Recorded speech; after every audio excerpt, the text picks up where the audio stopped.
Ayan, ang ating pork chop with potato. Ayan, nag-invento ako dito. Ayan, for our lunch. Ayan, inubos ko ng linuto yung aming pork chop para hindi siya masira. Oo.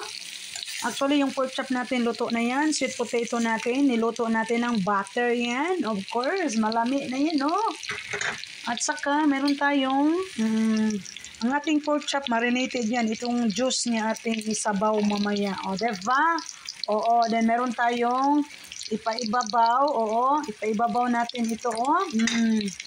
Juice ito ng ating pork chop while ating niluto. Ayan, ipababaw nato ning bombay or onions later kasi malami man pag naay onions nga isapaw dia sa ibabaw, no? Ibutang ba?